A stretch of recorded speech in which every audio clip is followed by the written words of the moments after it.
لیکن پولیس کے لیے کیس وہاں سے شروع ہوتا ہے۔ کلکرنی نے اس کتاب میں لکھا کہ انڈین عدلیہ ملزمان کی جانب سے پولیس کو دیے گئے بیانات کو قبول نہیں کرتی۔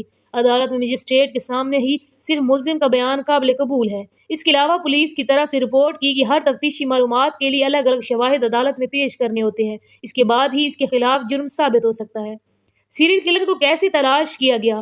راماکانت کلکرنی نام کے ایک نوجوان پولیس افسر نے ممبئی پولیس اسٹیشنوں کو پرانے ریکارڈ کی جانچ پڑتال کرنی شروع کی۔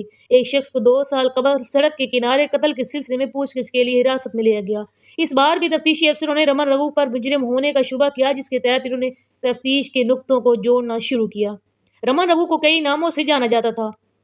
ممبئی سے نکالے جانے کے بعد پولیس کے پاس اس کا کوئی ریکارڈ نہیں تھا۔ رمن رگھو کا کوئی ٹھکانہ نہیں تھا، وہ سڑک پر رہتا تھا۔ اس کے علاوہ کسی دوسرے تھانے میں اس کی مجرمانہ سرگرمیوں کے بارے میں بھی کوئی اطلاع نہیں تھی۔ ان دنوں ایک عام نظر آنے والے گلی میں رہنے والے کی تلاش ممبئی جیسے شہر میں بہت بڑا چیلنج تھا، اور اتنی تلاش کے باوجود اسے قتل کرنے والے شخص کا ملنا بہت غیر متوقع تھا۔ اتنا ہی نہیں، پولیس کے پاس رمن رگھو عرف صدیق تلوائی عرف تنبی کے نام والے شخص پر ورد جرم عائد کرنے کے لیے ٹھوس شواہد نہیں تھے۔ راماکانت کلکرنی کی کتاب میں لکھا ہے کہ یہ اسسٹنٹ پولیس انسپکٹر کے طور پر کام کرنے والے نوجوان الیکس فیہالو کی دریافت تھی، جس کی وجہ سے رمن رگھو کی گرفتاری عمل میں آئی۔ India outlet crime wire میں شائع کی ایک مضمون میں فیہالو نے اس تجربے کو بیان کیا ہے۔ ناظرین گرامی، وہ بتاتے ہیں کہ میری جیب میں اس سیریل کلر کی خیالی تصویر تھی، اور ایک دن میں جب کام پر جانے کے لیے بس اسٹیشن پر انتظار کر رہا تھا، مجھے خاکی اور نیلے رنگ میں ایک شخص ملا جو میری جیب میں موجود تصویر میں موجود شخص کے چہرے سے ملتا جلتا دکھتا تھا۔ اس شخص نے ہاتھ میں گیلی چھتری پکڑی ہوئی تھی، لیکن جنوبی ممبئی کے علاقے میں جہاں میں اس وقت تھا وہاں بارش نہیں ہو رہی تھی۔ اس نے جو گیلی چھتری پکڑی ہوئی تھی، اس سے میرے شبے کو تقویت ملی۔ جب میں نے اس آدمی سے اس بارے میں پوچھا تو اس نے کہا کہ وہ مالات سے آیا ہے۔ 2 دن پہلے ممبئی کے اسی علاقے میں 4 افراد کو قتل کیا گیا تھا۔ کرائم وائر میں لکھا ہے کہ جب اسے پولیس اسٹیشن لے جایا گیا اور اسے اچھی طرح سے پوچھ گچھ کی گئی تو اس کے پاس دھات کی ایک انگوٹھی پائی گئی، جسے درزی سوئی چبھنے سے بچنے کے لیے پہنتا ہے۔ 2 دن پہلے مالات کے قتل عام میں ایک درزی بھی مارا گیا تھا۔ پتہ چلا کہ اس شخص نے جو دھات کی انگوٹھی پہن رکھی تھی وہ اسی درزی کی تھی۔ رمن رگھو کو 27 اگست 1968 کو گرفتار کیا گیا تھا۔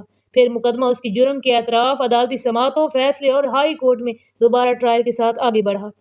چکن کھانے کے بعد ہی اس نے منہ کھولا۔ جی ناظرین، اس میں کوئی شبہ نہیں کہ سیریل کلر رمن رگھو ذہنی طور پر بیمار تھا، لیکن پولیس نے اندازہ لگانا شروع کر دیا کہ وہ کس قدر مشکل اور سنکی انسان ہے۔ راماکانت کلکرنی کی کتاب کے مطابق اس کا منہ کھلوانا آسان کام نہیں تھا۔ یہیں سے پولیس کی اصل جدوجہد شروع ہوئی۔ کلکرنی کو لگا کہ انہیں بھی اس پوچھ گچھ کے دوران بات کرنی پڑے گی، کیونکہ پولیس کی لاکھ پوچھنے کے باوجود وہ کچھ بھی بولنے کے لیے تیار نہیں تھا۔ اس معاملے میں تفتیشی افسران نے اس سے پوچھا کہ وہ کیا کھانا چاہتا ہے۔ اس نے کہا کہ چکن چاہیے۔ اس کے بعد پولیس نے مرغی کا گوشت خریدا۔ بعد ازاں اسی نے پولیس سے خوشبودار تیل اور آئینہ مانگا۔ تیل سر پر مالش کرنے کے لیے درکار تھا۔ پھر پولیس والوں نے آہستہ آہستہ ایسی چیزیں نکلوانے کی کوشش کی۔ وہ سر پر خوشبودار تیل ملنے کے بعد مطمئن تھا۔ اس کے بعد ہی قاتل نے منہ کھولنا شروع کیا اور کئی انکشافات کیے جس سے سننے والے کے رونگٹے کھڑے ہو جائیں۔ وہ پولیس کے ساتھ گیا اور انہیں وہ جگہ دکھائی جہاں قتل ہوا تھا، وہ جگہ جہاں قتل کے لیے استعمال ہونے والے آلات رکھے تھے، اور قتل کی جگہ سے اٹھائی گئی کچھ چیزیں دکھائیں۔ اس نے عدالت میں مجسٹریٹ کے سامنے بھی ایسا ہی بیان دینے کا وعدہ کیا۔ پہلے سزائے موت، پھر عمر قید۔ ناظرین گرامی، جب رمن رگھو کے خلاف نچلی عدالت میں مقدمہ زیر التوا تھا تو اس نے عدالت کو وہ سب کچھ بتایا جو ان کے ذہن میں آیا۔ اس نے ایسا سلوک کیا، اس نے ایسا ظاہر کیا جیسے وہ ذہنی مریض ہو۔ تاہم عدالت نے ان کے بیانات سننے کے بعد پایا کہ وہ ذہنی طور پر بیمار دکھائی نہیں دیتے اور انہیں سزائے موت سنائی گئی۔ لیکن اس موت کی سزا براہ راست نہیں دی جا سکتی، اس کے لیے ہائی کورٹ کی منظوری درکار ہوتی ہے۔ اس کے مطابق سیریل کلر کو سنائی گئی سزائے موت سے متعلق کیس ہائی کورٹ میں پیش کیا گیا۔ ہائی کورٹ کے حکم کے مطابق نفسیاتی ماہرین کی ایک ٹیم کو یہ معلوم کرنے کے لیے مقرر کیا گیا کہ کیا رمن رگھو ذہنی طور پر بیمار تھا اور جرم کے وقت اس کی ذہنی حالت کیا تھی۔ ہائی کورٹ نے اپنے 4 اگست 1987 کے فیصلے میں کہا کہ وہ کہتا ہے کہ اسے بھگوان نے قتل کرنے کا حکم دیا تھا۔ اسے یہ پتہ چلتا ہے کہ ملزم نے کسی خیالی دنیا میں رہتے ہوئے یہ حرکتیں کی ہیں۔ اسے دائمی پیرانوئڈ شیزوفرینیا کی تشخیص ہوئی ہے، اس لیے موت کی سزا کو ختم کیا جانا چاہیے اور عمر قید کی سزا ہونی چاہیے۔ اسے نفسیاتی علاج دیا جانا چاہیے، عمر قید اور جیل میں موت۔ ناظرین گرامی، شیزوفرینیا ایک اصطلاح ہے جس سے مراد مکمل ذہنی بیماری ہے۔ اس عارضے میں مبتلا شخص کی شخصیت مختلف حالت میں مختلف ہوتی ہے، وہ ہمیشہ ایک خیالی دنیا میں رہتا ہے۔ اس سے متاثرہ لوگ ایسے محسوس کرتے ہیں جیسے کوئی ان سے بات کر رہا ہو۔ ان کے کانوں میں نہ صرف آوازیں گونجتی رہتی ہیں بلکہ منفی خیالات بھی ابھرتے رہتے ہیں۔ یہ بات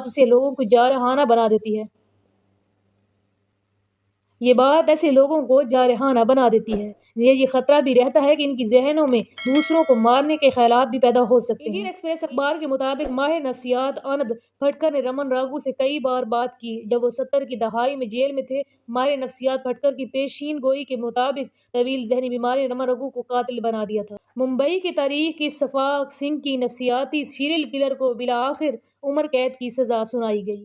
اس بارے میں زیادہ معلومات دستیاب نہیں ہیں کہ آیا اس کا واقعی علاج کیا گیا تھا یا اس کی ذہنی حالت جیل میں کیسی تھی۔ لیکن اپریل 1995 میں رمن راگو کی یرودا سینٹرل جیل میں گردے فیل ہونے سے موت واقع ہو گئی۔